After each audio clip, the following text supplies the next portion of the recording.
আসামে ভয়ঙ্কর বন্যা বিধ্বস্ত অসহায় মানুষের পাশে ত্রাণ নিয়ে পৌঁছালো বাংলার যুবকরা।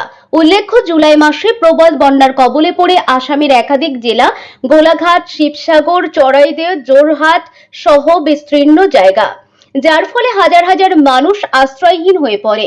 বিঘা বিঘা কৃষি জমি জলের তলায় চলে যায়, সেই সাথে ভেসে গেছে বাড়ির গবাদি পশুও। চোখের সামনে জলের তরে ভেসে যাওয়া অনেক স্মৃতি, চারিদিকে স্বজন হারানোর যন্ত্রণা।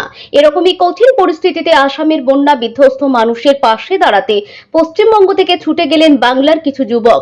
মূলত আজ সাফার ফাউন্ডেশন সহ কলকাতা, সুন্দরবন, নদিয়া, কোচবিহার, বর্ধমান, বীরভূম সহ বিভিন্ন জেলার 28টি স্বেচ্ছাসেবী সংস্থার 27 জন যুবকের যৌথ উদ্যোগে চলো আসাম কর্মসূচি পালন করে। মূলত নেপালকোটি সহ বেশি ক্ষতিগ্রস্ত এলাকাগুলিতে মানুষের বাড়ি বাড়ি গিয়ে ত্রাণ সামগ্রী বিতরণের পাশাপাশি বিনামূল্যে মেডিকেল চেকআপ ও প্রয়োজনীয় ঔষধ বিতরণের ব্যবস্থা করে। এই মানবিক উদ্যোগে উপস্থিত ছিলেন আজ সাফার ফাউন্ডেশনের প্রেসিডেন্ট শামীম লস্কর ও জেনারেল সেক্রেটারি গোলাম আরবাজ এবং পশ্চিমবঙ্গের বিভিন্ন প্রান্ত থেকে আসা স্বেচ্ছাসেবকরাও। তাদেরকে জিজ্ঞাসা করলে তারা বলে, শুধু পশ্চিমবঙ্গের সীমারেখা নয়, মানবিকতার টানে বিভিন্ন অসহায় মানুষের পাশে দাঁড়িয়ে কিছুটা স্বস্তির হাসি ফেরাতে সর্বদা তাঁরা প্রস্তুত। ইতিমধ্যেই তাদের এই চলো আসাম কর্মসূচি এক অনন্য নজির গড়েছে।